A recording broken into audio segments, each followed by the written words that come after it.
Selamat malam, Assalamualaikum sahabat cahaya kehidupan semuanya. Bagaimana kabar Anda di hari ini, hari Minggu, tanggal 16 Oktober 2022. Kembali saya membuat sebuah audio catatan harian yang berisi pengalaman, inspirasi tentang aktivitas yang saya kerjakan dari pagi sampai malam hari. Saya membuat ini tujuannya untuk ke diri saya, pengingat, jadi nanti kalau saya mendengarkan lagi saya ingat, oh saya hari ini ngapain gitu ya. Termasuk ketika kedua putri saya nanti sudah dewasa, masih bisa mendengar suara saya dan tahu dedinya ngapain. Dedinya buat suara, dedinya buat video, dedinya menulis buku. Ini adalah contoh untuk kedua putri saya dan itu yang harusnya kita lakukan. Anda semua menjadi contoh, menjadi teladan bagi putra-putri Anda. Karena contoh utama atau role model utama bagi seorang anak adalah orang tuanya. Kalau Anda misalnya sekarang gitu ya, nganggap orang tua Anda gagal, orang tua Anda itu suka nyakitin Anda, orang tua Anda itu membuat yang tidak nyaman, oke, sudah. Mungkin Anda boleh bergeser mencari role model yang lain. Tapi ingat, Anda harus menjadi role model bagi anak-anak Anda nanti. Nggak usah Anda ikuti gitu ya kedua orang tua Anda mungkin yang suka marah sama Anda, suka nyakitin Anda, sudah, itu urusan mereka dengan Tuhan. Tapi Anda dengan anak-anak Anda harus menjadi sebuah teladan, sebuah role model, karena harusnya Andalah yang mendidik mereka. Anda yang membentuk putra-putrinya. Saya tadi gitu ya memberikan kelas MC Platinum hari ketiga, hari terakhir. Mas ini tadi cerita bahwa baru ini saya disuruh untuk membentuk anak-anak.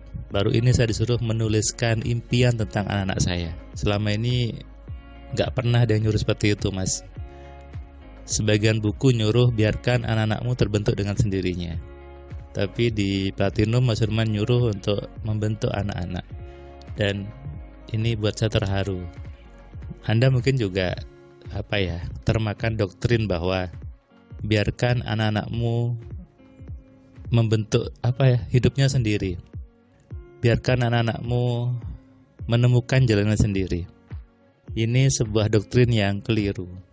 Karena anak-anak itu awalnya adalah kosong, seperti sebuah flash disk yang kosong, dan dia tahu sesuatu karena Anda, karena orang tuanya. Coba Anda pikirkan, ketika masih bayi, masih nggak tahu apa-apa, Anda ngomong ke anaknya, ini mama, ini papa. Anaknya jadi tahu mama sama papa. Sebaliknya ada yang bilang, ini mimi, ini pipi, ya manggil mimi sama pipi. Ada yang manggilnya kak saya daddy sama mama, ya manggilnya daddy sama mama. Nah, ini bukti bahwa sebagai orang tua kita diberikan hak dan kewajiban untuk membentuk anak-anak kita. Nah, supaya bisa membentuk anak-anak itu dengan hasil yang benar, dengan hidup yang benar, tentu kita harus tahu dulu bagaimana membentuk diri menjadi benar, iya kan? Logikanya adalah Anda baru bisa ngajarin orang nyetir mobil kalau Anda sudah tahu caranya nyetir mobil. Anda baru bisa ngajari orang naik sepeda kalau Anda sudah tahu naik sepedanya. Ini harusnya yang dilakukan. Makanya ketika orang tuanya itu dokter, anaknya kebanyakan juga jadi dokter. Ketika orang tuanya itu polisi, anaknya jadi polisi. Kenapa? Karena figur orang tua menjadi figur utama bagi seorang anak. Sadari ini supaya apa? Supaya Anda yang sekarang baru jadi orang tua atau nanti gitu ya, juga jadi orang tua, memahami kewajiban penting ini, memahami hak penting ini. Memiliki seorang anak adalah sebuah kebanggaan, adalah sebuah kesenangan sebetulnya. Lucu ketika Anda bisa bisa memiliki anak gitu ya, dan ketika melihat mereka tersenyum, mereka ketawa, mereka bahagia, itu luar biasa happy-nya. Sebagian orang tua mungkin gitu ya, tidak seberuntung saya. Juga kedua putri saya juga lebih beruntung dibandingkan dengan putri yang lain. Tapi sebetulnya apa yang mereka itu alami karena saya dulu memang membuat request itu. Saya ingat bahwa ketika saya dulu menikah, saya pernah berdoa sama Allah gitu ya. Ya Allah, aku mau nanti anakku lahir sudah pakai mobil. Itu saya pernah berdoa seperti itu, bahwa ketika nanti anakku lahir dia sudah pakai mobil. Dan benar, ketika dia lahir sudah ada mobil saya sendiri gitu ya. Kemudian ketika dia keluar dari rumah sakit, dia sudah pakai mobil, dibawa pakai mobil, dan itu terjadi. Nah, itu kenapa? Karena saya berani membuat request tadi. Saya berani berdoa seperti itu. Dan saya juga bilang bahwa saya mau nanti anak saya semuanya terpenuhi. Anak saya itu minta apapun pasti dapat. Dan benar, ketika dia pengen apapun pasti dapat. Dan kadang saya sendiri terharu gitu ya, ketika melihat anak saya tersenyum, anak saya bahagia. Bahkan saya ingat ketika dia kemarin naik level dari TKB ke SD gitu ya, ada acara di sekolahnya, saya sempat keluar air mata gitu.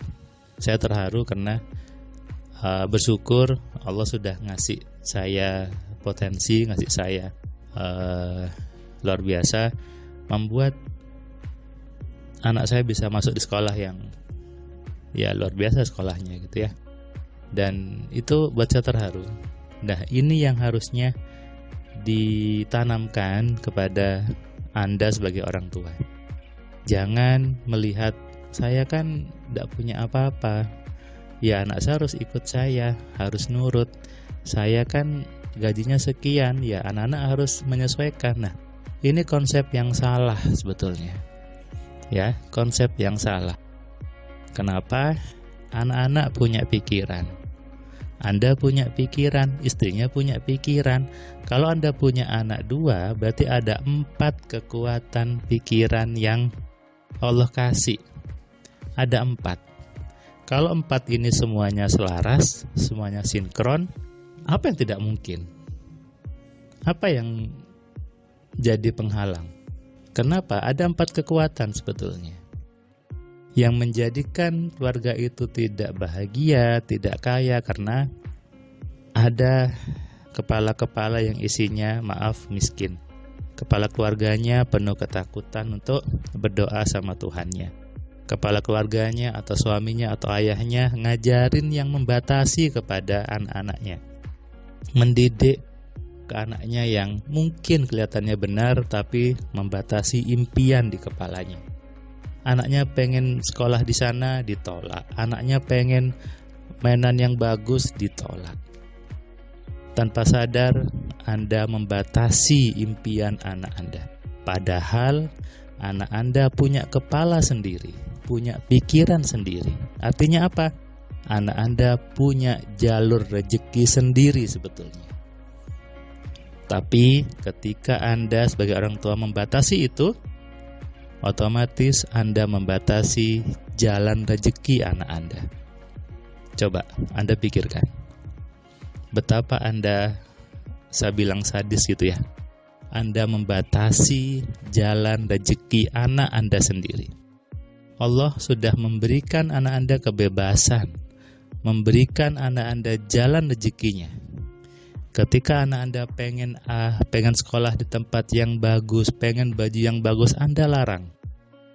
Dengan alasan Anda belum punya uang, dengan alasan Anda gajinya tidak cukup.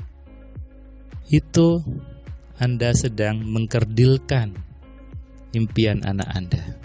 Anda sedang menurunkan data kemiskinan kepada anak Anda. Harusnya orang tua yang benar membentuk diri yang benar, membentuk dirinya dengan pribadi yang kaya, menurunkan ke anaknya juga mindset yang kaya. Sesuai dengan ayatnya, Jagalah dirimu dan keluargamu dari siksa api neraka. Siksa api neraka artinya apa? Keterbatasan, ketakutan, kesusahan. Dijaga dari itu semua. Bermula dari mindset ayah, mindset kepala keluarga yang benar dulu. Sadari ini dan renungkan. Selamat malam, selamat istirahat, salam sehat, salam kaya, salam cerdas. Dari saya Firman Pratama. Assalamualaikum.